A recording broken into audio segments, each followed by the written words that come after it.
In this exercise, a steep cone tool holder with integrated pull stud is manufactured.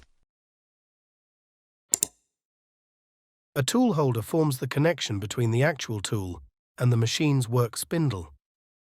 The steep cone shape enables precise alignment of the tool, while the tightening bolt ensures a secure hold. This part of the pull stud is implemented with G86 radial grooving cycle.